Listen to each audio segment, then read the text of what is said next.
Short కట్లో చిన్న story చెప్పేసి వెళ్ళిపోతాం. నాకేంటంటే ఫస్ట్ శ్రీరాముడి గురించి కొంత ఇన్ఫర్మేషను. రామాయణం మొత్తం అంతా కూడా జరిగిన తర్వాత, అంటే రావణాసుడి మీద రాముడు గెలిచిన తర్వాత రాముడు, లక్ష్మణుడు, భరతుడు ఇలా మొత్తం అందరూ కూడా రాముడి సైన్యం అంతా కూడా శ్రీలంక నుంచి ఇండియాకి వచ్చేద్దాం అనుకుంటారు. అయితే అందులో భరతుడు, శత్రుఘ్నుడు అలాగే మిగతా వాళ్ళందరూ కూడా రాముడితో అంటారు, శ్రీలంకలో చాలా బంగారం ఉంది, వజ్రాలు ఉన్నాయి, చాలా డబ్బు ఉంది కదా, మన భారతదేశంలో లేదు కదా, అదంతా రాముడితో అంటారు అనమాట. అంటే అప్పుడు మన ఇక్కడే ఉండిపోదాం అని అంటారు వీళ్ళందరూ కూడా, లక్ష్మణుడు కూడా. అప్పుడు రాముడు అంటాడు, మన దగ్గర ఏది లేకపోయినా సరే ఏదైతే మనం పుట్టిన ఊరు ఉంటుందో ఆ ఊరిని, ఆ ప్రదేశాన్ని మర్చిపోకుండా తిరిగి మళ్ళీ అక్కడికే వెళ్ళాలి తప్ప మన పుట్టిన ప్రాంతాన్ని మర్చిపోకూడదని చెప్పి రాముడు అంటాడనమాట. ఇది ఒకటి. తర్వాత స్వామి వివేకానంద చికాగో స్పీచ్ చెప్పడానికి వెళ్తాడు. వెళ్ళిన తర్వాత అక్కడ అంటే అప్పుడు దాకా స్వామి వివేకానంద చాలా ప్రాక్టికల్గా ఉంటాడు అనమాట.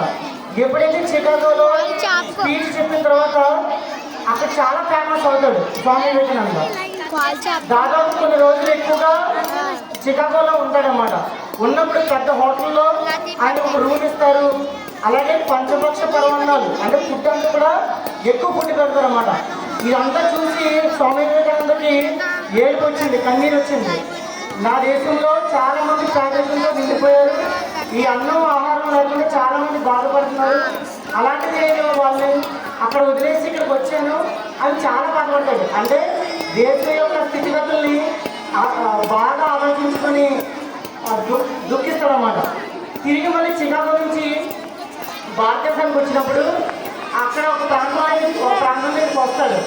వచ్చిన తర్వాత ఆ ప్రాంతంలో దిగిన తర్వాత అక్కడ ఉన్న రాజు స్వామి వివేకానంద దిగినప్పుడు తన చేతుల మీద అడుగు పెట్టమని అంటాడు. అంటే స్వామి వివేకానంద ఒప్పుకోకుండా స్వామి వివేకానంద ఏం చేస్తాడంటే పక్క తప్పించి దిగుతాడు అన్నమాట. దిగిన తర్వాత అక్కడ ఉన్న మట్టిని తనమేసి జల్లుకుంటాడు. ఇదంతా చూసి వాళ్ళందరూ ఆశ్చర్యపోతారు, ఏంటి సార్ ఇలా చేశారని.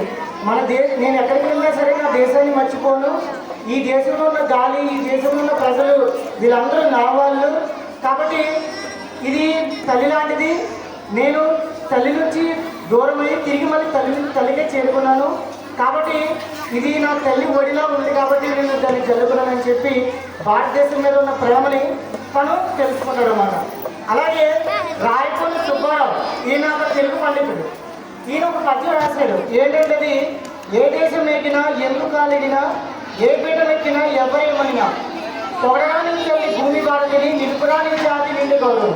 మనం ఎక్కడికి వెళ్ళినా, ఏ ప్రాంతంలో ఉండినా, లేదంటే మీరు ఇప్పుడు ఎంటర్ చదువుతున్నారు తర్వాత ఢిల్లీకి వెళ్తారు, తర్వాత జాబ్ చేయడానికి వేరే ప్రాంతానికి వెళ్తారు, ఏ రాష్ట్రానికి వెళ్ళినా, ఏ దేశానికి వెళ్ళినా మనం పుట్టిన నేలని ఎప్పుడూ మర్చిపోకూడదు.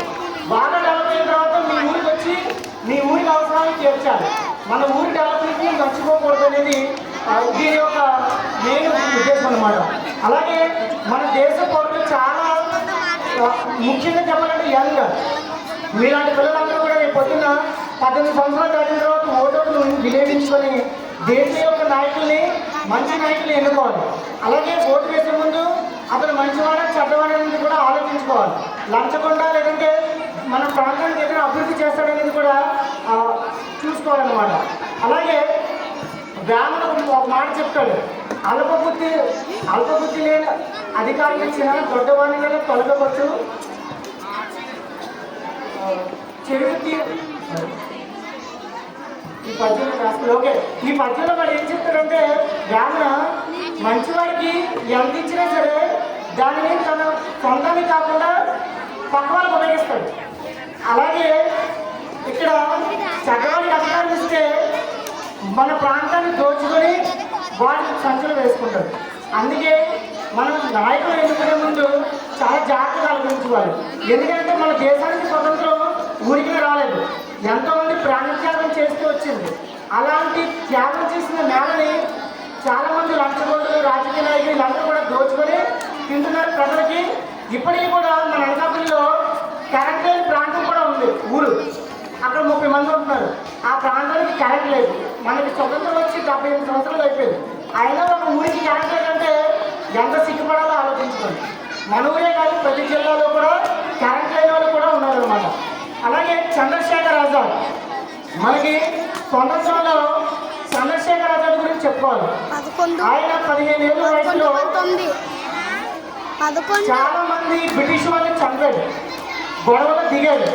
అందుకు 15 కొరడా దెబ్బలు, అలాగే 20 రోజులు జైల్లో పెట్టాడు.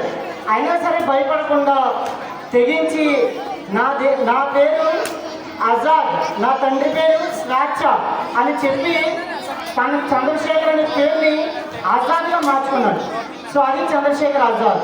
అలాగే చనిపోయేటప్పుడు కూడా భగత్ సింగ్ అంటే విప్లవాన్ని ఎంచుకున్నాడు. భగత్ సింగ్ చనిపోయేటప్పుడు భగత్ సింగ్ని కాపాడడం కోసం ఆజాద్ ఒక మీటింగ్ పెట్టాడు, యూత్ అందరినీ పిలిచి.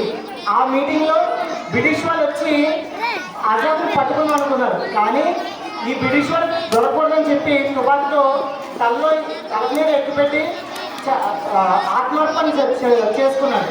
అంటే దేశం కోసం చాలామంది తక్కువ వయసులోనే చనిపోవడం జరిగింది. అలాంటి దేశంలో ఈరోజు ఎన్నో అన్యాయాలు చూస్తున్నాం.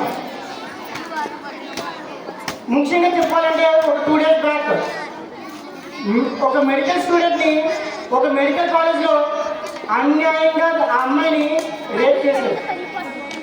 ఎంత దారుణం అంటే మన దేశంలో ఈ పరిస్థితి ప్రతి ప్రాంతంలో ఉంది, ప్రతి జిల్లాలో ఉంది, ప్రతి ఊళ్ళో ఉంది. అందాక ఎందుకు మీ ఇంటి పక్కనే ఉంది.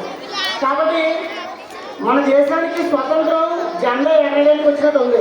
మన దేశానికి స్వతంత్రం పూర్తిగా రాలేదు. ప్రతి ఊర్లో లైటింగ్ కరెంట్ లేని గ్రామాలు ఉన్నాయి. ఆడపిల్లకి స్వేచ్ఛను ఇవ్వడానికి ముందుకు రాని అబ్బాయిలు ఉన్నారు. ఏమంటే నువ్వు ఇంట్లో పని చేయడానికే తప్ప బయట ఉద్యోగం చేయడానికి కాదు. చాలా ప్రాంతాలు ఉన్నాయి. ఇవన్నీ ఎప్పుడైతే తొలగిపోతాయో అప్పుడే దేశానికి స్వతంత్రం వచ్చినట్టు. సో ఇంకా చాలా స్పీచ్ ఉంది, కట్ చేస్తున్నాను. Thank you so much.